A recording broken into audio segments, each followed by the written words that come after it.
la UIM, de la Universidad Internacional Menéndez Pelayo, con sede en Valencia, y por último seré yo, Juana Sánchez Rey, la que tomaré la palabra.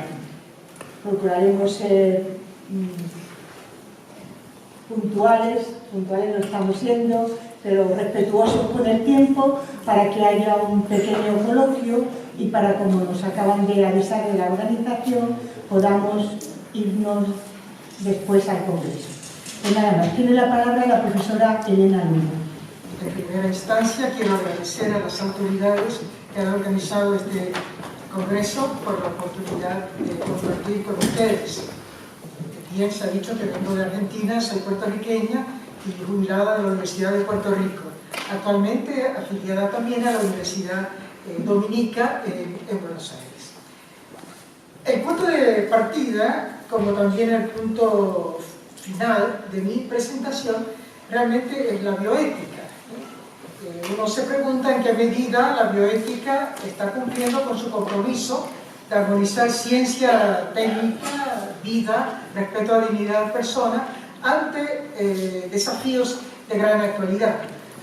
Recordemos que la bioética, por definición, es interdisciplinaria, por lo cual es importante recordar que necesita un eje, es transdisciplinaria, y esto le garantiza, o por lo menos le promete tener un fundamento para ejercer su tarea normativa y lograr sus objetivos. En este momento pensamos que la bioética, si no lo logra, realmente culmina nada más que en ofrecer un procedimiento para llegar a consenso, que normalmente es provisional. Nosotros aspiramos a una bioética mucho más sólida, y esto hace necesario que pensemos que esta bioética tiene que estar centrada en la metafísica de la persona, particularmente para responder al desafío que nos preocupa en esta presentación, y es el desafío de una supuesta emancipación del ser humano precisamente a través de la tecnología, o concretamente de la biotecnología. Los puntos que podemos repasar en este tiempo que se nos ha asignado, agradecida de por lo menos unos 20 minutos para hacerlo, es ver qué es el humanismo tradicional, que es cuestionado por esta corriente transhumanista y posthumanista. Luego veremos que la posmodernidad viene a ser como el umbral, el punto de, puedo decir, no el punto de partida, pero sí el umbral inmediato para entender la transhumanismo y posthumanismo. Veamos cuál es la actualidad, el rol de la cibernética, la biotecnología en este tema. Reconoceremos la ideología, el carácter ideológico del transhumanismo y posthumanismo, y finalmente una referencia a la bioética personalista, tal como la estamos contemplando, y cómo esta bioética personalista ayuda a que la técnica sea respetuosa de la dignidad de la persona y a su vez se deja iluminar por el orden de la creación. Bien, muchos de los transhumanistas reconocen que el concepto de persona o concepto de ser humano como sujeto de la época renacentista y de la Ilustración, teniendo al hombre como centro del universo, un sujeto básicamente racional y autónomo, capaz de autoeducarse y dominarse interiormente, de cultivar, digamos, la ética de las virtudes, un ser único y, claro, muy propicio a una cultura literaria. Se preguntan estos filósofos si esa imagen de ser humano ha fracasado. Si ha fracasado en procurar la paz y la justicia. No es el tema que voy a tomar ahora en cuenta, pero sí es bueno mantenerlo en el trasfondo. Entonces, pasemos inmediatamente a esa modernidad, pero ya en transición a la posmodernidad. Vamos a encontrar que el transhumanismo y el posthumanismo, que toman muy en serio la posmodernidad, presuponen ciertas corrientes que vienen a ser como raíces desde las cuales hay una cierta continuidad. Pensamos en la modernidad pasando a la posmodernidad, tomando en cuenta en primer lugar el dualismo cartesiano. Se ha fragmentado la persona como unidad sustancial de cuerpo y alma. También el funcionalismo del empirismo, donde hay un fluir de la conciencia pero no hay claridad de si hay un sustrato o una identidad personal, por lo menos no se proyecta que se pueda conocer semejante dimensión. Y luego la realidad o el orden natural va perdiendo su identidad y su rol normativo. Se sugiere la posibilidad de que al sujeto se le puede manipular, al sujeto humano, y que se le puede tal vez reducir a lo artificial. Con esto ya estamos entrando a la esfera, digamos, propicia, o a la atmósfera propicia para el trans y el posthumanismo. Permíteme resumir en síntesis los rasgos desafiantes del postmodernismo. No puedo entretenerme en la totalidad de esta corriente cultural, por supuesto, pero sí señalar aquellos rasgos que nos indican, nos dan una cierta, digamos, ciertos indicadores que nos ayudan a entender el tema central de esta presentación. Se le ha negado la razón, el acceso al orden del ser, y ahora se instala una filosofía de lo subjetivo o de la subjetividad. Se desestima la dignidad inherente al ser humano, se fragmenta mecánicamente al ser persona, particularmente a la corporeidad, se rechaza la naturaleza como objeto del conocer metafísico, si acaso se utiliza la palabra naturaleza, se reduce a lo biológico, y por supuesto no se trata de una naturaleza como norma a respetar. Se reduce lo corpóreo a lo manipulable, ya se había mencionado en términos de función, ¿no? Se identifica a la persona con su libertad, seréis como los dioses, surge de nuevo como inspiración, y se determina el bien según utilidad o conveniencia. Este es el cuadro de la posmodernidad. Se es libre para reconstituir el ser humano en sí, un ser ahora un sujeto fluido, provisorio. Bueno, en este contexto de la posmodernidad, ante estos rasgos, nos percatamos que la filosofía ha aparentemente perdido su capacidad para evaluar críticamente el conocimiento científico y también críticamente el impacto que la ciencia puede tener en el ser humano. Y ha perdido su capacidad de encauzar la técnica precisamente hacia el bienestar global, holístico del ser humano. Y en su lugar, esta filosofía que acompaña al trans y al posthumanismo parece ser una que afirma no todo lo que la ciencia, en lugar de afirmar que no todo lo que la ciencia y técnica sepan hacer puede hacerse, al contrario, insiste en que todo lo que sepan hacer debe hacerse. Entonces estamos ya en el umbral inmediato de nuestro tema. Se va a hablar ahora de un humanismo, que pongo en comillas, una antropotécnica, se habla del ciborgo, el ser humano simbiótico, y aquí la cibernética por un lado y la neurociencia y la biotecnología tienen un rol sumamente importante. En cuanto a la cibernética se refiere, notaremos el predominio de la información, de la velocidad en sí, de la transmisión de información, y desde el punto de vista de la influencia de la neurociencia, la interpretación de las funciones del razonamiento y las emociones y las conciencias estrictamente en términos, digamos, biológicos. Antes de continuar, yo creo que sería quizás oportuno decir que una ideología no es una mera perspectiva, ni tampoco una teoría. Una perspectiva y una teoría normalmente toman muy en serio el punto de referencia en la realidad. En cambio, una ideología realmente se propone de buscar la forma de transformar esa realidad de acuerdo a un sistema de preferencia, de acuerdo tal vez a un programa sociopolítico, ¿no? Entonces, ahora la cibernética y la biotecnología como ideologías, por un lado, se presentan con un mensaje atractivo. Por ejemplo, responder a los límites biológicos naturales, responder a la enfermedad, al envejecer y al morir. Por supuesto, muy atractivo. Trata de adaptar al hombre a convivir con la máquina inteligente. Ya empezamos a dudar de si este es el mensaje más adecuado.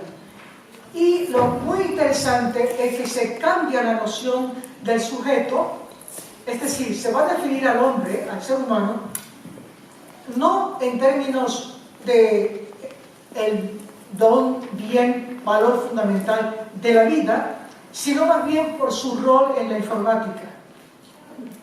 no es su estatus ontológico, no es su dignidad inherente, sino su capacidad de procesar información compleja. En cierto sentido, el estatus del ser humano como tal se va a establecer de acuerdo a códigos de información y su valor va a establecerse de acuerdo a su capacidad de procesar información compleja. En este sentido, ahora encontramos que el ser humano empieza a ser reducido a su materialidad, pero no a la materialidad natural, sino a artefacto. Su funcionamiento a sus partes. Su existencia ya se va a ir reduciendo a la bioinformática o a lo que la ingeniería genética trata de proponernos. Concretamente, entonces, tenemos ahora el Homo technologicus. Transhumanismo, como el término indica, es como una transición. Las capacidades físicas, psíquicas superiores a las que conocemos ahora, es el ser humano en transformación, como dije. Se trata de una emancipación, pero sin conocer la estructura íntima del ser. Deben haber límites éticos para estas operaciones, pero no están tan claros.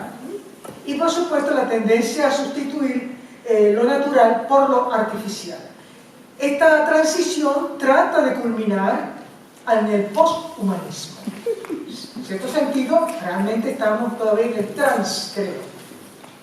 Y el plan es el siguiente.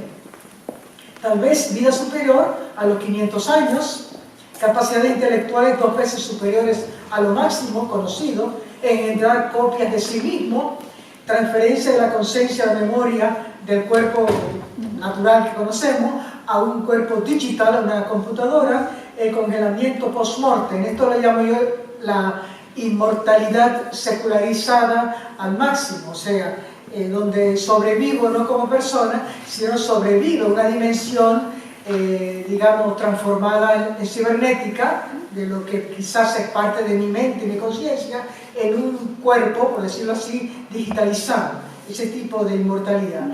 No podemos olvidar que todo el plan trans y posthumanista realmente refleja uno de los grandes anhelos del ser humano, que es precisamente la inmortalidad, el conquistar la muerte, etc.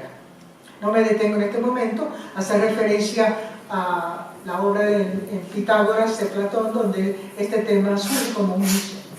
En síntesis,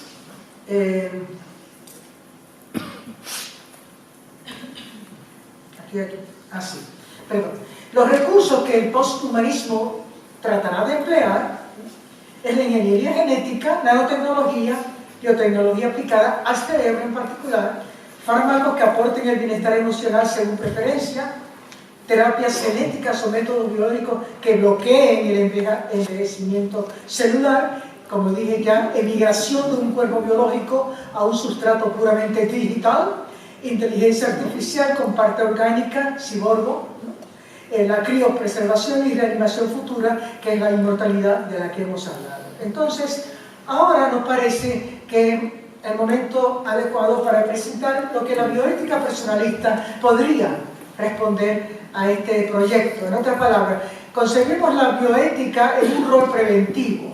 La bioética no solamente es trabajar con los problemas y los conflictos actuales, sino anticipar lo que quizás la técnica o la ciencia programa hacer o promueve hacer y dar a entender que tienen que seguir ciertas pautas. Por eso la presentación sobre bioética terminará con una reflexión sobre la técnica.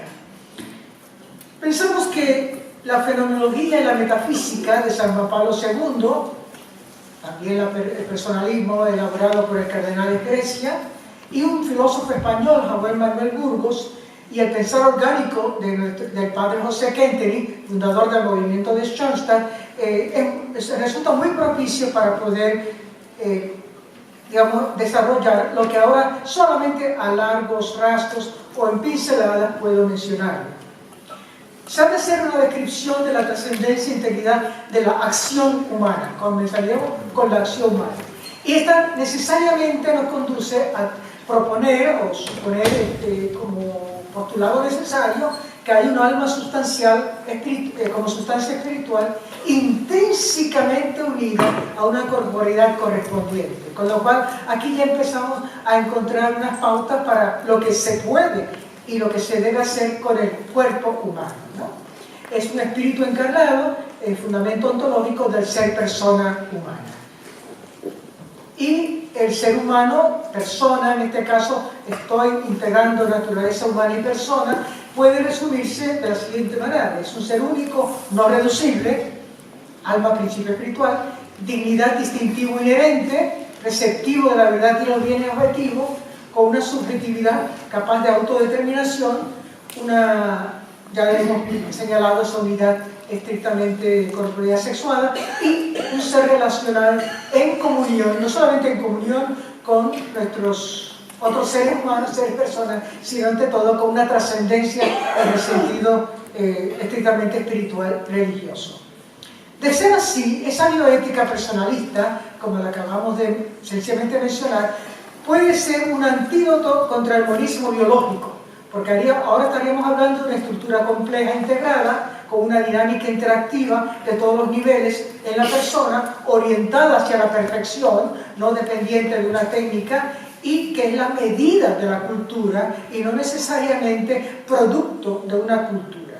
Veritatis Splendor, por supuesto, el número 53 lo describe muy bien. Ante el neurobiologismo, esta bioética reconoce el rol de la afectividad, cuán imprevisible y creativa la inteligencia, el rol de la intuición intelectual, opera siempre en un contexto de la totalidad y tiene un fundamento espiritual, cosa que la neurociencia es imposible de poder captar.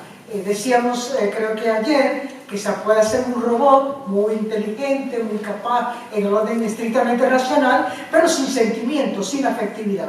Decía que era un robot simpático, pero sin empatía. Claro, el reverso sería pensar en el ser humano que imita al robot, pero sería un ser humano, pues sí, quizás con una cabeza digital, pero sin un corazón, ¿no? Y esto no creo que sea nada empático. El utilitarismo, que acompaña el transhumanismo y el posthumanismo, por supuesto, no presupone que pueda darse una conciencia abierta al bien y viendo el bien de acuerdo a su verdad. Las exigencias del ser persona no son captadas por esta orientación pragmática y en este contexto de la objetividad del bien se descubre el valor moral de los bienes para la persona, que es el fundamento, digamos, de la ética, en una antropología que a su vez presupone el ser persona desde el punto de vista metafísico. Naturalmente estoy saltando un poco aspectos de alta filosofía, pero el tiempo no nos va a permitir. En cuanto al progreso y el ser persona, ese progreso no va a depender de las intervenciones técnicas, de una perfección según el ser, según la estructura intencional de nuestra propia naturaleza, donde se elevan e integran los impulsos y, por supuesto, donde culmina un acceso a la trascendencia ontológica. Entonces, en la reflexión crítica que se ha estado haciendo, por ejemplo, Fukuyama, en nuestro futuro posthumano, se han identificado elementos que ya la bioética personalista, como se la he presentado, capta, ¿no? Por ejemplo, se dice la importancia de que la filosofía o la bioética en todas sus ramas se interese en reexaminar o reevaluar, entender mejor en qué consiste la identidad del ser humano, cuál es el beneficio de una esencia inviolable compartida entre todos, cómo ha de regularse la biotecnología, en qué consiste la libertad, la autonomía propiamente de persona en un ambiente cibernético, de la ingeniería genética como lo hemos descrito, cuál es el impacto jurídico de la modificación biológica. Podríamos estar contribuyendo a una discriminación según dotes genéticos o una desigualdad entre las comunidades, entre comunidades de avanzada en el campo de la biotecnología y otras que no. Hay que reexaminar la noción humanista del sujeto como fundamento universal ético-político, evitando estereotipos, el origen y el sustento de la acción, distinguiendo del modo operacional de un artefacto, y por supuesto como la autonomía es inseparable de la trascendencia. Muchas gracias. Sí. Bien, la reflexión sobre la técnica la podemos hacer, si ustedes gustan, en términos de 3 documentos de nuestra madre y maestra Iglesia, en Caritas Veritate, captar el significado plenamente humano del quehacer del hombre según el horizonte del sentido de la persona, considerando la globalidad de su ser. Esta es la norma principal para una tecnología responsable. El inmenso crecimiento tecnológico no estuvo acompañado de un desarrollo del ser humano en responsabilidad, valores y conciencia.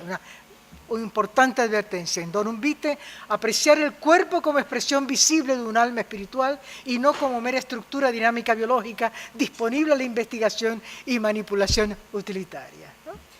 Entonces esto resume los 3 puntos y volviendo entonces al orden de la creación para entender cómo la perfección del ser humano es parte del plan de la divina providencia y no necesariamente algo que lo vamos a someter a lo que la cibernética y la ingeniería genética nos propone. Queda manifestación que en el principio el ser humano es creado en un contexto de plenitud, de perfección. La materia en este relato no contradice el espíritu divino. El aliento divino es insuflado en el ser humano por el propio Creador de manera deliberada y su semejanza divina es fruto del don libérrimo que Dios otorga al hombre. Bien. Y el hombre se hace libre, independiente y vigoroso cuando reconoce el origen de su ser.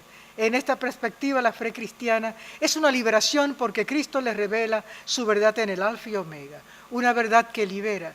Y esa verdad, las realidades importantes permiten inscribirse en el desarrollo constante, que es otra cosa distinta que el intento de reconstruirnos. Bien, con esto muchas gracias por su atención. Bueno, en primer lugar, antes de empezar mi exposición, hay un esquema que supongo que tendrán todos. He pedido que repartan el esquema de mi intervención porque a estas horas del viernes por la tarde conviene tener los apuntes preparados, ¿vale?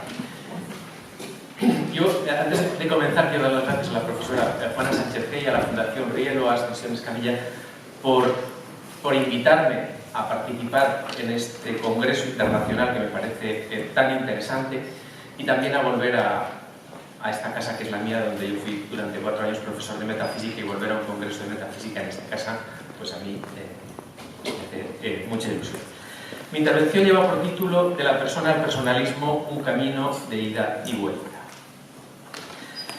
He desarrollado mi intervención en 10 puntos, es un itinerario donde hay 10 etapas, pero me interesa dejar claro desde el principio que en esta mesa redonda sobre metafísica y persona, pues ciertamente el concepto de persona, la palabra persona, el término persona, procede del griego, pero el éxito y el triunfo del concepto se debe a la experiencia de las primeras comunidades cristianas que tienen que forjar en categorías teológicas pues ese misterio insondable de que hay algo que es uno y trino a la vez, y entonces el concepto de persona, sin esa experiencia de religación con Dios, que es uno y trino, sería difícil de plantear. Ha tenido su éxito en la tradición filosófica y mi contexto, o al menos el contexto de mi intervención, va a profundizar en la tradición filosófica de los últimos 100 años para plantear una serie de reflexiones que considero importantes. Pero conviene reconocer esta tradición, esta herencia, y por lo tanto saber que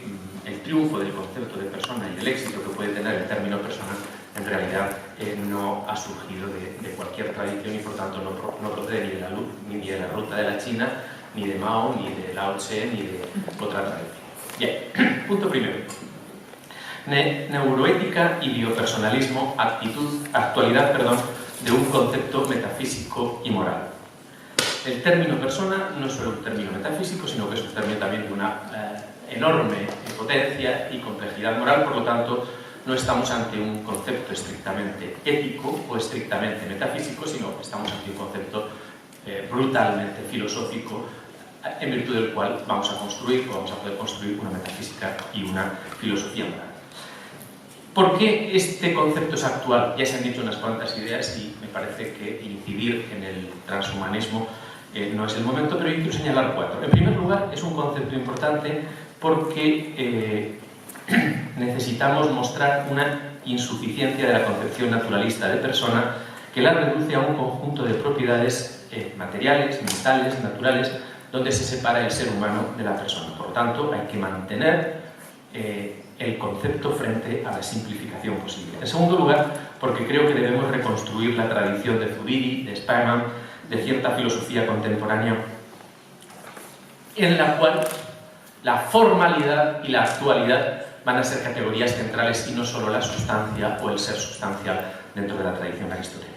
En tercer lugar, sin el concepto de persona, no tendríamos una teoría de la justicia a la altura de las democracias contemporáneas.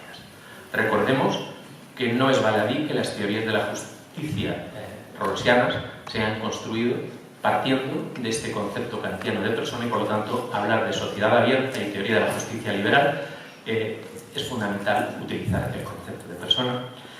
En cuarto lugar, el concepto de persona se convierte en un concepto necesario como criterio para establecer los límites en las intervenciones tecnocientíficas posibles sobre la vida humana. Aquí ha quedado claro que la deriva poshumanista y transhumanista en realidad supone una alteración clara de ese horizonte.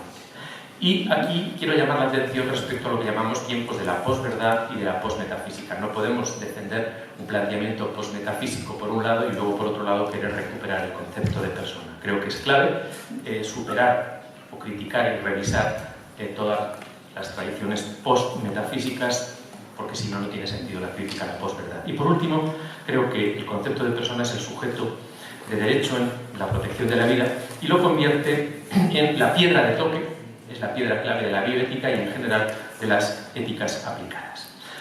Mi punto de partida son dos términos, el término de persona tal y como lo utiliza Emmanuel Mounier y el concepto de personalismo también tal y como lo utiliza Emmanuel Mounier. Llamo la atención de Emmanuel Mounier porque para entender la definición de persona y el problema del personalismo hoy ha llovido mucho, supongo que estarán cayendo unas gotas, pero la referencia a estos dos textos de Mounier es clave no para mantenerla hoy. Es decir, yo no mantendría estas afirmaciones de Mounier, pero creo que es un punto de partida para clarificar el debate cuando hablamos de persona y cuando hablamos de personalismo. Estamos en la herencia de Max Scheler, de la que hablará la profesora Sánchez-Gay, pero el propio Emmanuel Mounier define la persona como un ser espiritual constituido como tal por una forma de subsistencia, esto es clave, mediante una adhesión a una jerarquía de valores libremente aceptados en una constante conversión y unifica así toda su actividad en la libertad y desarrolla por añadidura a impulsos de actos creadores la singularidad de su vocación.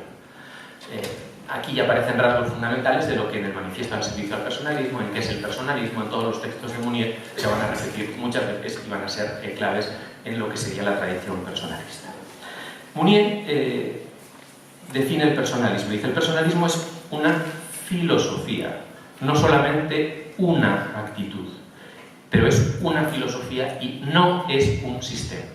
Ojo, porque entre la actitud, la filosofía y el sistema hay gradación y son tres modos diferentes de enfocar y abordar la cuestión de la persona. No rehúye la sistematización, siendo su afirmación central la existencia. Fíjense, existencia.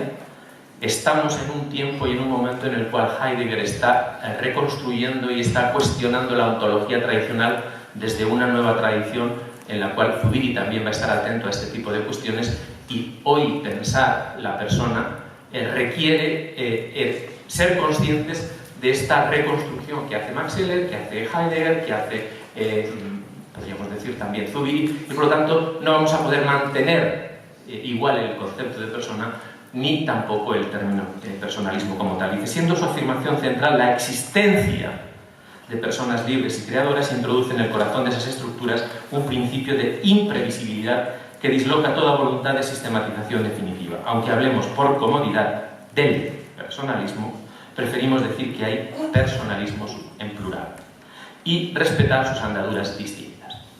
Hasta aquí, punto de partida, ¿qué vamos a entender por persona? Punto de partida del personalismo como un concepto, como una tradición que hay que entender en plural y habrá personalismos en plural. ¿Dónde me voy a centrar yo? En el problema que plantea 40 años después, en el año 1982, Paul Ricoeur. Punto tercero. En noviembre de 1982, durante un coloquio de la Sociedad de Amigos de Emmanuel Mounier, Paul Ricoeur dicta una conferencia que aparecerá unos meses más tarde, en 1983, con el título «Muerto el personalismo, vuelve la persona». Y al principio del artículo muestra claramente su intención. El motivo de esta pequeña exposición es la preocupación por comprender las reservas y algunas veces el rechazo de las generaciones más jóvenes a la mía a usar el término personalismo, conservando al mismo tiempo la fidelidad crítica a la obra de Manuel Mounier. Fíjense, no es lo mismo hablar de persona y el personalismo después de la crisis de 1929. Finales de los años 70 y principios de los años 80, Paul Ricoeur reconoce que el personalismo es una moneda desgastada, una tradición desgastada, y es un problema mantenerse dentro de la tradición personalista, y él mismo dice, muere el personalismo, olvidemos el personalismo y reconstruyamos y volvamos a pensar el concepto de la persona. Punto cuarto, este contexto se plantea en tres tiempos. En primer lugar, un periodo de entreguerras, como les digo, donde la reflexión personalista es fecunda, crisis de 1929, crisis de las ciencias europeas en Husserl. La crisis del 29 no era solo económica, sino era una crisis de civilización. Después de la Segunda Guerra Mundial vamos a tener el problema de con qué criterio y desde dónde juzgar los crímenes de Auschwitz. Entonces, el concepto de persona, la experiencia que hay detrás de la realidad personal, va a ser una experiencia moral y metafísicamente fundamental. Hay un segundo momento histórico, y es al que me refería con el momento de la crisis de identidad de la revista Esprit, en el cual Paul Thibault y Olivier Fognan refundan la línea editorial. A su juicio, la revista Esprit, que fundó Emmanuel Mounier, se había permanecido ciego a la evolución de las costumbres. Hay una gran variedad de opciones antropológicas y Ricoeur empatiza con ellos y legitima el hecho de que Esprit ya no sea personalista. Va a ser una revista de filosofía, va a ser una revista especializada en filosofía política, pero ya no va a ser el buque insignia de la tradición personalista. Hoy, 40 años después, el problema es distinto. Podemos seguir proponiendo el concepto de persona frente a tradiciones transhumanistas y posthumanistas sin los personalismos, es decir, sin la filosofía de la acción, sin la filosofía del compromiso, sin lo que podríamos llamar las líneas de acción personalista que planteaba Emmanuel Mounier. Yo creo que no, y por tanto creo que habría que recuperar los personalismos y no solo la tradición del concepto de persona. Y cuando digo los personalismos, no me refiero a lo que en castellano decimos los personalismos, en tanto que caprichitos o singularidades de una determinada persona, cuando decimos es el personalismo entendido en ese aspecto. El texto de Mounier, y es lo que quiero comentar aquí, tiene en el punto 5 que les he puesto, él dice hay que recuperar el concepto de persona sin el personalismo. Estamos en los años finales de los 70 y principios de los 80. Este debate entre la persona y el personalismo no se puede abstraer del contexto histórico en el que se realiza. Y si hoy reivindicamos el concepto de persona ante el desafío de las biotecnologías, este contexto es totalmente distinto al del final de los años 70, donde el personalismo era el personalismo cristiano, el espiritualismo, y por lo tanto un filósofo o era marxista, o era existencialista, o era estructuralista, pero claro, solo los moñas del personalismo cristiano seguían haciendo el personalismo, y por lo tanto este grupo de intelectuales franceses van a marcar sus distancias con respecto al personalismo. ¿Qué dice Mounier? Perdón, ¿qué dice Ricoeur? Dice, el ismo del personalismo no solamente es perjudicial, sino que está enfrentado a todos los ismos. No es el mejor preparado en el plano conceptual. En cambio, la noción de persona se impone cada vez más en todos los terrenos, donde se combate por la defensa de los derechos del hombre. La noción de persona es la más apropiada que la conciencia, el sujeto o ello. Es decir, esto es clave, es decir, aunque el personalismo como filosofía no la mantengamos, sí vamos a necesitar recuperar y mantener el concepto de persona. Ricoeur, en este texto, elabora el certificado de defunción del personalismo.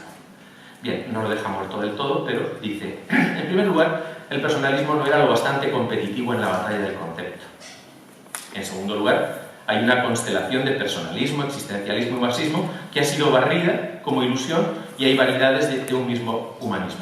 En esta época, hablar de tradiciones humanistas se consideraba algo vergonzoso porque después del estructuralismo, pues en realidad todo el mundo hablaba de la muerte del hombre. Hoy no tiene mucho sentido esta discusión, pero fíjense lo importante que era en aquella época. En tercer lugar, el certificado de función del término personalismo tiene que ser leído en la larga sombra de Nietzsche cuando la persona no acaba de referirse a un cielo fijo de valores. Es decir, la filosofía personalista se asociaba a un concepto inmutable de ser humano, a un conjunto de valores eternos al margen de la historia. Nietzsche nos desveló que ese tipo de planteamientos, este tipo de reflexión, habría que reformar. Y por último, en el certificado de defunción señala que hay equívocos señalados por el propio Emmanuel Mounier, es decir, el propio Emmanuel Mounier, desde el año 29 hasta el año 50 en el que murió, en realidad tuvo interés en quitarle al concepto de personalismo todo lo que sería la lastra de espiritualismo cristiano, de tradiciones estrictamente religiosa, eclesial, etc. Es decir, dice, el propio Mounier, releído por Riquet, dice, no hemos terminado de limpiar estos valores de los malentendidos y las supervivencias sociológicas que los neutralizan. Año 46, 4 años antes de su muerte. Riquet también plantea el certificado de renacimiento del concepto de persona. Si Mounier sitúa la centralidad de la filosofía en el concepto de persona, Riquet no solo la sitúa ahí, sino la agranda. En lugar de tipo 10 times, pasa a tipo 18 times y por lo tanto hay que escribir a partir de ahora la persona en términos mucho mayores. ¿Por qué el renacimiento del término persona? Estamos en los años finales de los 70, principios de los 80. Fíjense, en primer lugar por su fecundidad política, económica y social, porque sin ella no podríamos hablar de derechos humanos. En segundo lugar, porque el concepto de persona es el mejor candidato para cualquier combate jurídico, político, económico y social. Es decir, no tiene sentido el enfrentamiento, la lucha entre ideologías si detrás no hay una filosofía de la persona. 3. ¿Cómo hablar de la persona sin el apoyo del personalismo? ¿Podríamos seguir hablando de la persona sin el personalismo?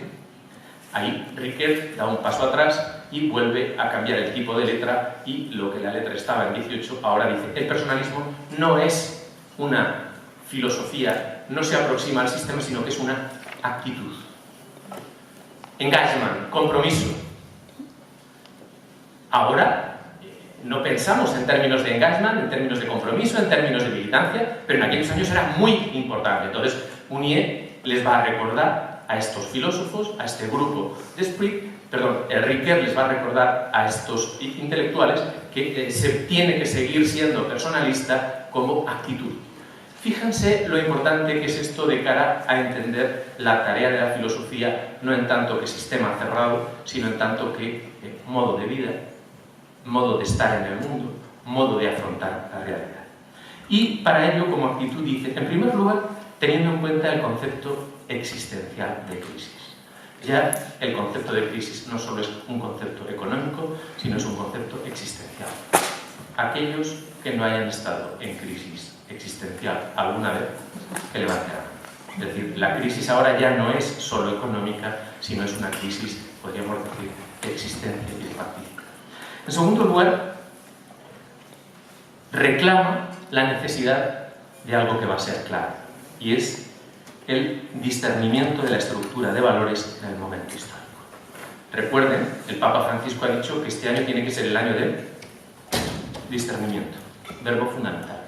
Por lo tanto, recuperar la dignidad de la persona, recuperar el personalismo como actitud, significa no solo analizar esa existencia, nuestra existencia, sino decir, ¿y con qué valores la vamos a mantener? ¿Cuál va a ser nuestro discernimiento con respecto a esa escala de valores? Y en tercer lugar, aparece algo que es claro. El personalismo, como actitud, supone la identificación con una causa. Con una causa que nos supera y supone también empezar a plantearnos cuáles son nuestras convicciones. ¿Qué convicciones tenemos en la vida pública, económica, social, política? Porque claro, plantearse las convicciones que uno tiene desde el punto de vista religioso desde el punto de vista social o desde el punto de vista político, va a ser importante en la plaza pública. En este sentido, una convicción en la tradición hegeliana supone ese compromiso, supone esa identificación, supone decir mi identidad y mi identificación cuando defiendo el concepto de persona es en una determinada tradición. En la reflexión de Riquet, y ya me dirijo casi al final, hay tres corolarios importantes. En primer lugar, el concepto de tiempo. Si conocen los conceptos de persona con los que nos vamos a encontrar en el siglo XX, mañana hablaremos, mañana se hablará aquí de otras tradiciones, Max Scheler, Mounier, Zubiri, cuando recuperamos cómo los filósofos del siglo XX han pensado la persona, nos daremos cuenta de que hay dos grandes tradiciones, una tradición sustancialista y una tradición actualista. La clave para discernir entre el actualismo, la persona como conjunto de actos, o la persona como subsistencia con independencia de los actos, la clave va a ser el concepto de tiempo. Por lo tanto, Riquet nos advierte, es muy importante recuperar, reivindicar el concepto de persona en esta actitud personalista como fidelidad a una causa, lo que va a dar sentido a la vida del sujeto en este contexto. A una dirección elegida hay una interioridad y una intimidad que cobran sentido en la medida en que las hago implicaciones espirituales y que están vinculadas con la capacidad de silencio, la capacidad de concentración, etc. Hago balance de las fidelidades que me unifican y me confieren una identidad. 2. Recuperamos el concepto de diferencia. Detrás de la reflexión personalista está también la pregunta, la dialéctica entre identidad y diferencia. Porque en el concepto de persona me pregunto, me descentro de mí mismo y me pregunto por el otro. Y en tercer lugar, el tercer corolario, esta recuperación del concepto de persona supone la apuesta por una perspectiva histórica, por una visión histórica. Sin esta visión histórica, sin esta perspectiva histórica, difícil será reflexionar sobre las virtudes teologales o incluso sobre el principio esperanza en terminología del rojo. Esta apuesta por una visión histórica para que los valores del bien se acumulen y las interrupciones del mal, y esto es clave, no constituyan un sistema. Es importante la recuperación del concepto de persona como actitud, concepto de tiempo, concepto de diferencia en una perspectiva histórica. ¿Por qué? Pues porque la posibilidad del bien requiere una reconstrucción de carácter histórica para poder evitar que la posibilidad y las tentaciones del mal no formen sistema histórico. Y por último, el propio Paul Riquet se pregunta, y nos preguntamos nosotros con él, esto ya no en los años 80, sino ya más cerca de los 90, dice, ¿es posible una fenomenología hermenéutica de la persona sin el personalismo o sin los personalismos? Y a partir de este giro que se da en la obra de Riquet, donde el concepto de persona se engrandece y el personalismo se oculta, a partir de este momento él dice, la reflexión sobre la persona y lo que va a significar desde el punto de vista del compromiso sociopolítico va a requerir tres niveles. Nivel de lenguaje, nivel de la acción y nivel de la narración. El lenguaje, vincular la persona al deseo. Nivel de la acción, la pasión y el sufrimiento, plantearnos el lugar de la solicitud, de la preocupación por el otro. Y el nivel de la narración y la comunidad narrativa de la que participamos cuando nos preguntamos por instituciones justas. El propio Riquet, a partir de estos años, organiza la reflexión en un horizonte totalmente distinto. La persona es pensada, su identidad es pensada desde la dialéctica de mismidad e ipseidad con el interesante y potente concepto de identidad narrativa. Esto, que parece un ejercicio literario, es clave desde el punto de vista de la bioética, puesto que el ser humano no es un animal estrictamente biológico, sino que es estrictamente biográfico. Y esa tensión entre lo biológico y lo biográfico, Riquet la ha trenzado en un concepto cuyas posibilidades están todavía por explotar en la bioética, que vamos a llamar el concepto de identidad narrativa. Cuando hablamos de últimas voluntades, cuando hablamos del testamento vital, cuando hablamos de directrices anticipadas, cuando hablamos de consentimiento informado, cuando hablamos de recuperación del principio de autonomía, cuando hablamos del sujeto dentro de lo que sería la práctica de la bioética, la clave, la historia clínica de un paciente es la identidad narrativa que ese paciente va a tener en la vida clínica. Pero ojo, en el hospital es muy sencillo referirse al yo, al sujeto, a la conciencia, como paciente, cliente, usuario. Lo realmente importante es recordarles a los profesionales de la sanidad que el sombrero más básico no es el de paciente, el sombrero más básico no es el de usuario, no es el de cliente, no es el de ciudadano. El sombrero más básico y fundamental sigue siendo el sombrero de persona, porque ese es el que soporta todos los sombreros de cualquier tipo de paciente y de cualquier tipo de reflexión. Entonces, el núcleo de la bioética va a ser esta potencia de este concepto, que no es solo un concepto, sino es una experiencia relacional de ser humano en relación con los demás. Y termino ya. Riquet utiliza este concepto, el concepto de identidad narrativa, para recuperar esa reflexión sobre la persona. Utiliza también la ficción. Cuando hablamos de bioética narrativa, estamos utilizando historias de vida y nos estamos preguntando de qué historias queremos formar parte. Si utilizamos recursos como el cine, en bioética, en la enseñanza de bioética y en los distintos métodos de la bioética utilizamos esta reflexión sobre el cine, está relacionada fundamentalmente sobre la importancia de la ficción. Y desde el punto de vista educativo es claro que cuando hablamos de identidad narrativa estamos hablando de la ficción como recurso, incluso desde el punto de vista educativo, para aprender a ponernos en el lugar del otro y darnos cuenta de que probablemente el otro es constitutivo del yo. Y por último, desde el punto de vista político, la potencia de este concepto de persona abierto al personalismo, no como sistema, sino como filosofía, o como filosofía en plural, supone replantear lo que en filosofía política llamamos el concepto de legitimación. El concepto de legitimación no es simplemente descriptivo, tampoco es normativo, en realidad es un concepto potente desde el punto de vista de la hermenéutica.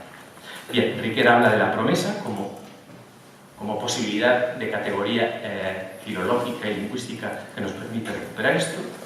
La persona, nos dice, se fija en el tiempo como una unidad narrativa de una vida, y así la filosofía de la persona puede ser liberada de los falsos problemas heredados del sustancialismo griego. Aquí sería interesante poner de manifiesto que hoy no nos vale el sustancialismo griego para poder reflexionar y poner al día todo el potencial semántico del concepto de persona. En definitiva, y con ello ya concluyo, tendríamos que reconstruir lo que Mounier llamaba un manifiesto al servicio del personalismo. Fíjense, en 1848 Marx publica Manifiesto Comunista. En 1936 Mounier publica Manifiesto al servicio del personalismo. Hoy habría que promover un manifiesto al servicio de una revolución integral e integradora del personalismo. ¿Por qué? Fundamentalmente por tres frentes. Uno ha aparecido claro aquí, y es el frente que la biotecnología y el cuestionamiento de la naturaleza humana se está haciendo desde las tecnociencias y desde las ciencias de la vida en general. Dos, la digitalización y globalización están transformando todos los problemas de la identidad. El Internet, lo que llamamos Internet de las cosas, el convertir a la persona en objeto y conjunto de datos. Aquí un personalista diría, siempre dotes, nunca datos. El ser humano no es un animal de datos y el Internet de las cosas en realidad es el Internet de los datos. Sin embargo, en filosofía hablamos de dotes y no de datos. La persona es un conjunto de datos y no un conjunto de dotes, aunque tenga toda la historia clínica. Y por último, además de la biotecnología, además de este horizonte de globalización que requiere pensar el concepto de persona, creo que hay un elemento clave y es el diseño institucional y las dinámicas de capacitación con las cuales construimos la vida institucional. Creo que este debate entre lo que sería la persona y el personalismo no puede ser reducido a recuperar un término o un concepto, sino que requiere también una filosofía del compromiso, una filosofía de la acción, una filosofía social y política, porque si no, toda nuestra reflexión sobre una democracia liberal y una sociedad abierta se vendría abajo. Por lo tanto, no solo hay que reivindicar con tamaño de letra grande el término y el concepto de persona, sino tendríamos que preguntarnos, ¿y nosotros a qué personalismo nos apuntamos? ¿Cuál sería la tradición personalista que queremos mantener? Pero esto lo dejo para el debate porque es otra historia, deberá ser contada en otra ocasión. Gracias. El tema que yo me he propuesto, como dice el título, es centrarnos en el concepto de la naturaleza humana de Max Scheler a Fernando Rielo. Tenemos que partir de esta idea de Fernando Rielo de que la naturaleza humana consta de cuerpo, alma y espíritu. Por eso he querido indagar en otros filósofos, cuando digo de Max Scheler a Fernando Rielo, en pocos, claro, pero en algún filósofo que también, como él, como Fernando Rielo, habla de cuerpo, alma y espíritu. En primer lugar va a ser Max Scheler. Max Scheler nace en 1874, muere en 1928, y luego de un filósofo español, ya que este es el área de mi investigación, que será Ortega y Gasset. Ortega y Gasset nace en 1883 y muere en 1955. Fernando Rielo es más joven, nace en 1923 y muere en el 2004.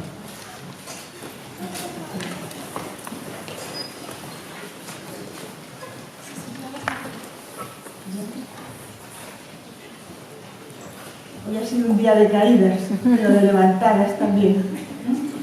Por lo tanto, son tres filósofos contemporáneos. Refiriéndome primeramente a Max Scheler y a Ortega, tendríamos que considerar el contexto histórico que les tocó vivir. Son posteriores al idealismo de Hegel y quieren sobre todo acercarse a una filosofía de la vida. Luego me centraré en Fernando Rielo para hablar de naturaleza humana, teniendo en cuenta sobre todo dos ideas importantes. ¿Qué diferencia propone, como también lo van a hacer estos autores, entre cosas y seres? Y otra diferencia, otra distinción importante entre naturaleza humana y persona. Diríamos, para hablar de Max Scheler, que sobre todo, y no solo en la obra bellísima del puesto del hombre, voy a comenzar diciendo que Max Scheler es discípulo de Rudolf Eucken, de 1846 a 1926, y destacar que Max Scheler va a seguir a Rudolf Eucken sobre todo en dos grandes ideas. La primera, hablar de la vida del espíritu. Y por otra parte, porque Eucken propone una nueva disciplina, que es la noología, también recordaremos en esto a Zubiri, o metafísica de la vida. La idea de fondo está clara en Scheler. El hombre nunca está satisfecho de la realidad que le rodea. Y por tanto él va a rechazar ese idealismo por abstracto y todo naturalismo por excesivamente pegado a los datos, que acaba de decir el profesor Domingo Morataria. Es decir, por ser excesivamente positivista. Pero sobre todo, y esto es lo que yo quiero destacar, distingue entre cuerpo, alma y espíritu. Distingue entre una vida psicológica y una vida ética y una vida espiritual. No acepta de ninguna manera estos dualismos de alma y espíritu y cuerpo, y sobre todo propone esa vida del espíritu. Primero, porque el espíritu nunca es psíquico. Segundo, porque el espíritu trasciende toda inteligencia, porque lo importante del espíritu es la capacidad de elección que tiene el ser humano. Y porque el espíritu tiene una función importante en la unidad de la persona, porque es el espíritu el que ejerce esta unidad. Termino con Max Scheler, porque no me puedo detener más, pero me gustaría decir que también él se distancia de Kant en todo lo que se refiere al a priori intelectivo. Diríamos que Scheler propone un a priori afectivo, pero en el sentido de que es un a priori espiritual. Es decir, él va a hablar del mundo de los valores que tienen su sede en el espíritu. Para hablar del mundo de los valores va a hablar sobre todo del amor, que es, diríamos, la síntesis de todos esos valores, y sobre todo, y esto es lo que luego voy a tomar de nuevo, todos estos valores son esencias que nos son dadas. Para hablar del espíritu de Ortega, me voy a basar, Ortega ha escrito muchísimo, pero me voy a basar en algunos textos. Y sobre todo me ha parecido importante tratar de Ortega por dos razones fundamentales. Primero, porque es un lugar común entre los estudiosos de Ortega, que Ortega tiene una enorme influencia de Marcel. Y segundo, como pasa también con Unamuno, porque yo creo que no se le ha leído bien. No es que no haya buenísimos estudiosos en la actualidad de Ortega, pero como Ortega ha escrito tanto y puede ser siempre citado por alguien, se dicen, yo creo, interpretaciones de Ortega que no son. Ortega tiene una obra máxima entre todas sus obras, y me voy a referir a una obra de juventud, como es Meditaciones del Quijote, una obra de 1914.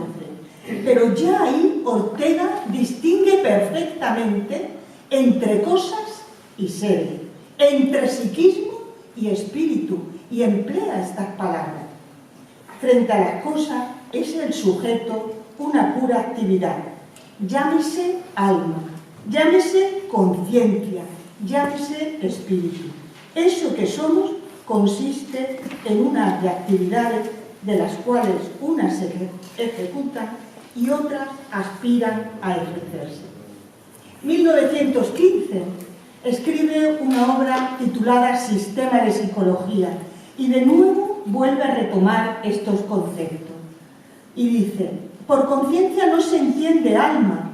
Alma significa el ser real que con predicados espirituales o con predicados fisiológicos pensamos como sustratos de los fenómenos psíquicos. La conciencia es una suerte superior a toda materia, en la que aquella se supone a los fenómenos psíquicos. Es decir, cuando se habla acerca de Ortega, que lo dijo, que el hombre no es naturaleza, sino que tiene historia, hay que seguir leyendo esto que él afirma. Y dice, pues es un ente cuyo ser consiste no en lo que ya es, sino en lo que aún no es, un ser que consiste en un aún no ser. ¿A qué se refiere Ortega cuando habla un ser que aún no, lo digo con sus palabras, consiste en aún no ser? Se está refiriendo a que lo importante en el hombre, en el ser humano se entiende, genéricamente hablando, es una aspiración, una inquietud, un anhelo, un proyecto vital pendiente siempre de realización. No me voy a referir a todos los artículos que pensaba, pero hay que reconocer un artículo posterior que es Meditación sobre la técnica, porque es ya de 1939, cuando él dice, el hombre crea siempre una circunstancia más favorable, llega a decir una sobrenaturaleza, es decir, que es cuerpo, que es alma, pero es algo más, esa sobrenaturaleza. Una sobrenaturaleza en la que adapta la naturaleza a sus necesidades. La técnica es todo lo contrario del sujeto, que se adapte el sujeto al medio, más bien es la adaptación del medio al sujeto. Es decir, que efectivamente Ortega está a favor de una técnica porque el hombre es el único que puede crear, transformar la realidad. En el tema de nuestro tiempo, de 1921 y 22, vuelve a hablar de alma, cuerpo y espíritu. A mí, sobre todo, la verdad, probablemente el que más me guste es este que voy a citar y voy a ir terminando. 1925 escribe Vitalidad, alma y espíritu. Ahí deja claro lo que él va a llamar vida esencial, que ya lo había hablado, como hemos dicho antes, en Sistema de Psicología. Ortega habla de que el ser humano son tres yoes, los sentimientos, las emociones y un yo profundo. Y lo digo con sus palabras. En efecto, entre la vitalidad que es, en cierto modo, subconsciente, oscura y latente, que se extiende al fondo de nuestra persona como un paisaje al fondo de un cuadro, y el espíritu que vive sus actos instantáneos de pensar y querer, hay un ámbito intermedio más claro que la vitalidad, menos iluminado que el espíritu y que tiene un extraño carácter atmosférico. Es la región de los sentimientos y emociones, de los deseos, de los impulsos y apetitos, lo que vamos a llamar en sentido estricto alma. Por lo tanto, un nivel que es la vitalidad, otro nivel que es el alma y otro nivel que es el espíritu. Ortega llega a decir que el hombre, vuelvo a decir, el ser humano, el hombre en el sentido genérico, es un centauro ontológico. Es decir, es un ser inadaptado, es un ser que vive aquí, pero está siempre soñando en otra vida. Y termino ya con esta mención de Ortega. Hablaba yo antes de un cierto fondo insobornable que hay en nosotros. Generalmente este núcleo último e individualísimo de la personalidad está soterrado bajo el cúmulo de juicios y maneras sentimentales que de fuera cayeron sobre nosotros. Solo algunos hombres, dotados de una peculiar energía, consiguen vislumbrar en ciertos instantes las actitudes de eso que Bergson llamaría el yo profundo. Es decir, pienso que a Ortega se le cita mal, como ya que estamos en Salamanca, decir que Unamuno dijo que inventen ellos es no entender que la frase seguía. Y lo que quería decir, hemos de inventar, pero nunca olvidando lo que es nuestra propia tradición. Me han servido Max Scheler, o he querido traer en el contexto a Max Scheler y a Ortega, para hablar de una filosofía que a mí me parece totalmente actual y al mismo tiempo una filosofía original porque aporta nuevos datos, como es la filosofía de Fernando Rielo, y a lo que me voy a ceñir esta tarde, su idea, su concepción, mejor dicho, de la naturaleza humana y de la persona. Hemos visto que Max Scheler habla de un espíritu como aquella potencia que tenemos de poder decir que no a las emociones, a los intereses inmediatos. Esta es la grandeza de la persona, que porque tenemos espíritu podemos decir que no a lo que nos apetece, porque podemos mirar con una capacidad o con un horizonte más ancho. Y también quiero volver a recordar que Max Scheler nos habla del amor como origen del ser del hombre y llega a decir que el amor es el origen de todo conocimiento. Ortega hemos visto que habla de la unidad de la persona y ya desde Meditaciones del Quijote hasta el final, voy a recordar otro malentendido siempre de Meditaciones del Quijote, cuando él dice que el hombre, yo soy yo y mi circunstancia, pero ahí no termina Ortega, y si no la salvo yo, no me salvaría, si no salvo a esa circunstancia. Por lo tanto, desde una obra primera, pero al mismo tiempo madura como Meditaciones del Quijote, está distinguiendo entre vitalidad, alma y conciencia y está hablando de la unidad de la persona. Pero yo creo que Fernando Rielo aporta una nueva concepción. ¿Por qué? Porque cuando habla de la persona va a distinguir entre naturaleza, que hemos dicho ya que consta de cuerpo, alma y espíritu, o lo que él llama también espíritu psicosomatizado, y va a aclarar perfectamente, en mi opinión, lo que es el espíritu. Porque creo que no basta decir espíritu, lo cual está muy bien. Yo creo que ya en Max Scheler y Ortega hemos visto que están afrontando el puesto del hombre en el cosmos, la idea del hombre, la naturaleza humana de una manera fuerte. Pero todavía yo creo que Fernando Rielo matiza aún mejor cuando va a hablar del espíritu como consciencia. Y del espíritu, por supuesto, como la unidad, el eje de esa unidad del ser humano. Y además habla no solamente de naturaleza, sino que habla de persona. Y entonces propone ese ser relacional del que ha hablado maravillosamente ahora mismo el profesor Domingo Moratalla, pero yo creo que añadiendo también un matiz muy concreto. La persona no puede ser definido más que por otra persona. La persona es mucho más siempre que la cosa, porque la persona tiene una forma de presencia, una forma de relacionarse con los otros, que es una presencia, que eso no tiene de ninguna manera las cosas. La persona busca la presencia que valga la pena y sobre todo no se resiste bajo esa forma de presencia en la búsqueda del absoluto. Por lo tanto, la persona viene definida no solo horizontalmente por otra persona, sino viene definida por la divina presencia constitutiva. Yo creo que esto no son términos, yo creo que estos son vivencia, experiencia que hemos venido viendo en Masere y en Ortega y que a mi modesto entender matiza de una manera clara Fernando Rielo. Voy a ir comentando una obra suya y concluyendo. Sobre todo me voy a referir a la concepción mística de la antropología.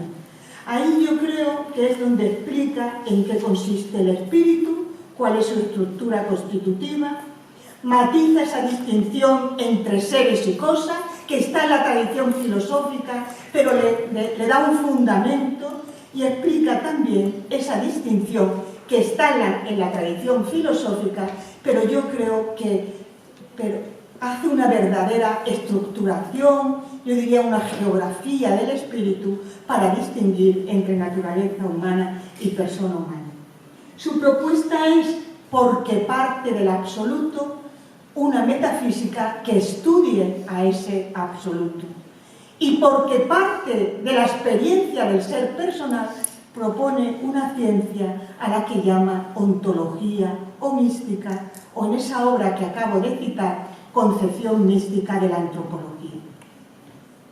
Ahí distingue en el ser humano su naturaleza y la persona. En parte de una idea, si ese absoluto es relacional, porque hoy lo ha dicho muy bien también el profesor Ricardo Piñero, dice, lo ha dicho con una expresión, a mí me ha parecido muy bonita, no le gustaba la tautología, es decir, si él no parte del principio de identidad, sino de una concepción genética del principio de relación, dice siempre que toda realidad está abierta a la relación. En el caso de la naturaleza humana, es un cuerpo que se abre al alma, un alma que se abre al espíritu. Pero lo importante que me gustaría subrayar es qué dice del espíritu. El espíritu nunca es un ente cerrado sobre sí mismo. Eso es en lo que había caído el racionalismo y el idealismo. El espíritu es siempre perceptivo y comunicativo. El espíritu es siempre conciencia de algo. Y Fernando Rielo lo que dice, que sobre todo la presencia, esa conciencia humana es alguien, no somos algo, somos alguien con conciencia de alguien. Por lo tanto, ser conciencia es lo que define a los seres personales y esa conciencia lo que nos hace es explicar por qué somos seres relacionales. De ahí, de ya explicar esta naturaleza, de esto se sigue que la persona, el ser humano, sea un ser abierto. Por lo tanto, abierto significa no ser cerrado y en ese sentido un ser místico. La definición, y paso a su concepto de persona, es que el ser humano es, lo dice, tiene un artículo que dice la definición mística del hombre. El ser humano es fundamentalmente místico. Místico significa que está abierto al otro y sobre todo tiene una inclinación al absoluto. ¿Por qué? Porque hay un vínculo como criatura de un creador. Él habla de ese vínculo originario, es decir, el hecho de ser seres místicos significa por una parte que sabemos cuál es nuestro origen y también sabemos cuál es nuestro destino. Hay un vínculo originario entre la criatura y el creador y esta es la vivencia primigenia de todo ser humano. Cuando estos días se ha dicho, y muy bien dicho aquí, que somos creados, hemos sido creados con un espíritu desde el mismo momento de la concepción, eso significa que tenemos un vínculo primigenio con el Creador antes que todas las cosas. Luego vendrá nuestra experiencia, que no es más que esa espacialización en el tiempo y en el espacio de esa experiencia. Esa inclinación, diríamos, al absoluto, es la que nos lleva a reconocer principios de ese absoluto en nosotros. Un principio que es en nosotros, por una parte, actúa en nosotros, es un principio concreacional, porque crea el espíritu, deja una huella en el espíritu, es también un principio actuante, es decir, que actúa sobre nuestro espíritu, dejando esa huella. Estos días también se ha hablado, dejando ese patrimonio genético, y es también principio inspirador. Volvemos a recordar aquella idea de Marcel. Cito unas palabras de Fernando Rielo: la persona es presencia de alguien en alguien. Esto es, una persona se define por otra persona. Es decir, cuando somos creados con ese espíritu, al mismo tiempo queda en nosotros, infunde ese absoluto en nosotros, su divina presencia, constituyéndolo como persona. Todo eso supone en nosotros ese principio concreacional, actuante, epistemológico, porque deja en nosotros un nuevo modo de ser, un nuevo estado de ser, deja en nosotros una riqueza. Todo lo que esta mañana también se hablaba de atributos, virtudes, la ley de la perfectibilidad, etc. Quiere decir con esto que el espíritu en el ser humano es de una potencialidad enorme, porque si formalmente somos una naturaleza limitada, esto lo subraya muchas veces Fernando Rielo, sin embargo, esta limitación no es más que un condicionamiento, no es la definición de la persona. La definición de la persona viene por nuestra relación con el absoluto. Por lo tanto, somos, como él también dice muchas veces, finitos abiertos al absoluto, finitos abiertos al infinito. Somos de una capacidad, de una potencialidad enorme. A mí me gusta, bueno, voy a decir primero una frase y luego la interpreto. Cuando Fernando Rielo habla del espíritu, habla del acto propio del espíritu y le llama energía o éxtasis. El acto propio del espíritu es esa necesidad que tenemos todo ser humano de salir de nosotros mismos y vivir en el otro. Yo creo que todas las palabras preciosas que ha dicho el profesor Agustín Domingo Moratalla viene a explicar también esto que dice Fernando Rielo: la necesidad de compromiso, la necesidad de acción, la necesidad de ser una promesa completa, quiero decir, que se perfecciona y se completa en esta vida, etcétera, etcétera. Por eso, en el campo de la pedagogía, Fernando Rielo siempre habla de esa potencialidad que tenemos los seres humanos, pero que hemos de educar, y habla de la educación en el éxtasis. Cito sus palabras: educar en el éxtasis es dar forma a la energía que capacita al hombre para, saliendo de sí mismo, unirse con los ideales más sublimes que pueda concebir. Nos recuerda, por ejemplo, entre muchos autores, al propio Levinas, cuando habla de alteridad y trascendencia. Efectivamente, necesitamos no vivir una personalidad limitante, egocéntrica, sino alterocéntrica, como dicen muchos autores, esa alteridad que decía Levinas, que es la manera mejor de entender el mundo. Concluyo. Es verdad, y después de hablar del profesor, tras el profesor Domingo Moratalla, tenía ya esto escrito, pero yo creo que viene muy bien que termine con ello. Es verdad que los personalismos plurales, como él ha dicho, tienen algunas notas comunes con el pensamiento de Fernando Riego. Hablar de una naturaleza común, afirmar la persona constantemente, porque el absoluto está en su origen, en su definición, en su destino. Es decir, unido a los personalistas y al mismo tiempo distinguiéndose o matizando en ellos el hablar de esa divina presencia que nos constituye y a la que él dota con un nombre, presencia divina, por lo tanto es Dios presente en nuestro espíritu como principio concreacional, actuante, por tanto transformando nuestra naturaleza y llevándola a la plenitud, y también produciendo en cada uno de nosotros un giro epistémico porque vivimos bajo su inspiración. Nada más, muchísimas gracias.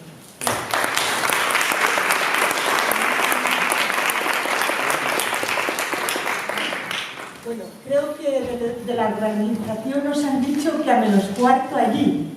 Por lo tanto, tenemos unos 10 minutos de coloquio.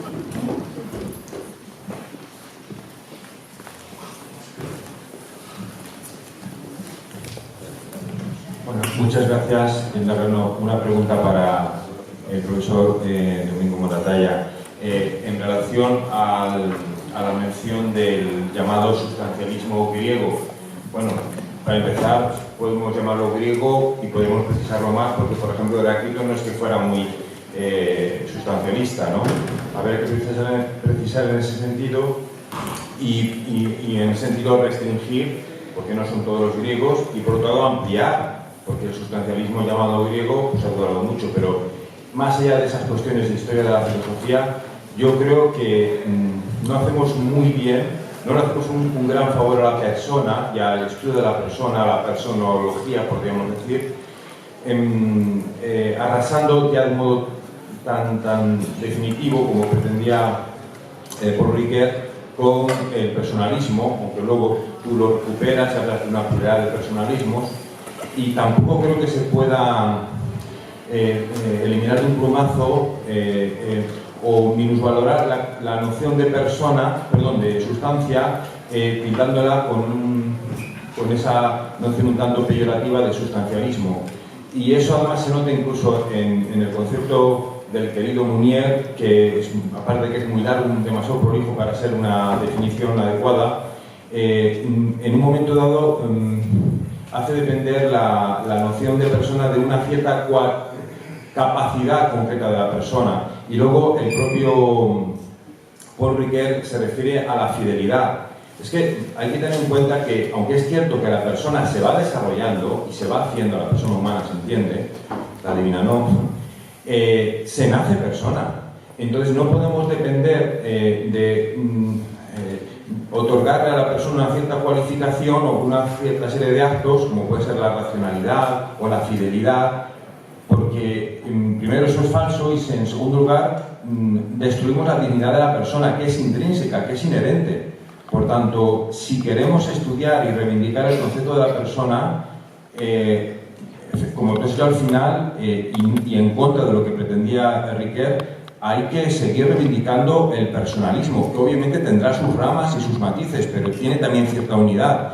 Y también tenemos que ser independientes de que no esté a la moda o que otras corrientes no nos tengan en cuenta, pues peor para ellas. Nosotros creemos en la persona y por tanto en el personalismo, que lo debemos corregir, que lo debemos modernizar o enriquecer con descubrimientos de X ciencias, bien, pero como la persona es irrenunciable para un mínimo de humanismo y de vida decente en la Tierra, también el personalismo y también la sustancia. La persona es sustancia.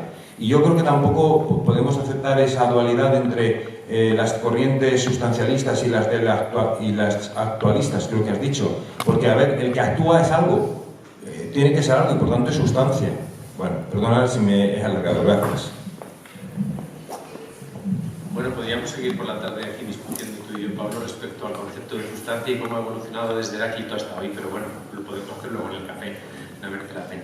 Bien, yo creo que cuando Mounier está criticando la tradición sustancialista y el modo sustancialista de entender la persona, él está viendo que la vitalidad dramática y existencial del ser humano está reduciéndose a cosa.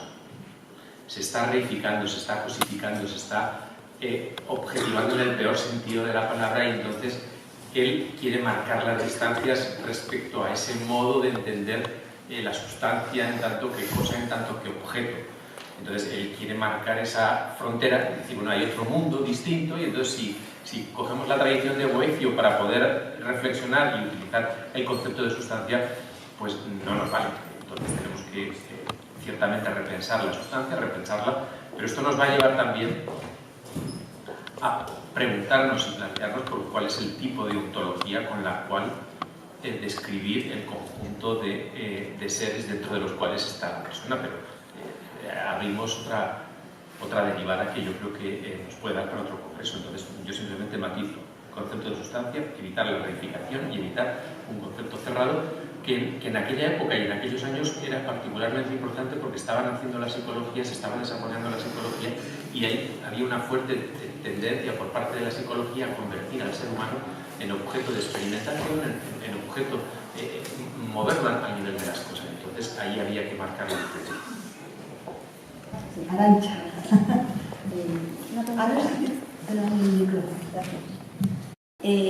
Claro, cuando se trata de los derechos humanos, lo que se maneja es el concepto jurídico de persona. ¿Dónde quedaría el concepto jurídico de persona? Porque claro, luego todo esto que se está discutiendo aquí hay que fallar en los tribunales. Entonces, por ejemplo, yo estudiando la jurisprudencia del Tribunal de Derechos Humanos, entonces la jurisprudencia no se pone de acuerdo, o sea, no hay un acuerdo sobre el inicio de la persona humana en Europa.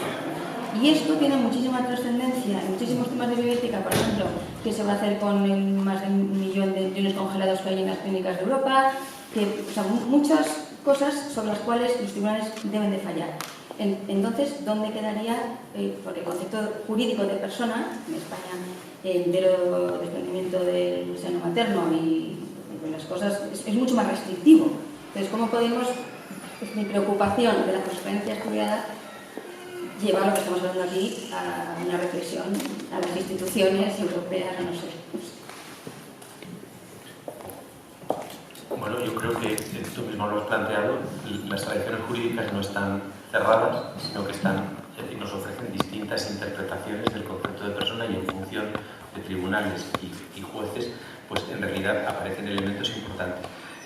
Yo creo que a veces estamos excesivamente obsesionados por lo que el derecho quiere articular cuando hablamos del concepto de persona, y no nos damos cuenta de que a nivel cultural, a nivel existencial y a nivel filosófico tenemos que seguir repensando y utilizando este tipo de categorías para que el derecho, cuando tenga que proteger, cuando tenga que desarrollar, en realidad también afine mucho y no se convierta en una jerga de rufianes o en un tipo de reflexión en Torre de Marfil que no tiene, podríamos decir, vinculación con la realidad. Entonces, yo creo que aquí no hay unanimidad dentro de las distintas escuelas desde el punto de vista jurídico, pero aquí hay una cuestión también muy clara, y es que cuando se redacta la Constitución, cuando se redactan los derechos humanos, hay un dogma no escrito, y es no nos preguntemos, es el texto de Maritain, no nos preguntemos por qué nos hemos puesto de acuerdo respecto a algo tan espectacular o a esta declaración tan espectacular, pero desde el punto de vista operativo, desde el punto de vista social, cultural y político es clave. Es decir, si no entramos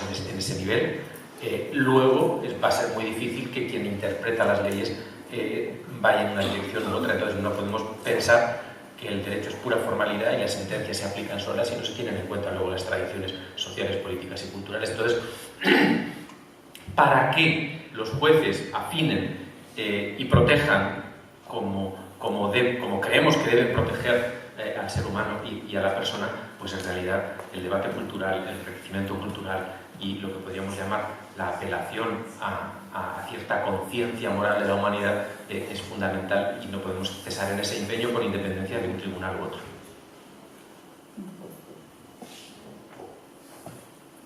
Si hay otra pregunta, nos quedaríamos en esta tercera y última pregunta para poder ir al concierto.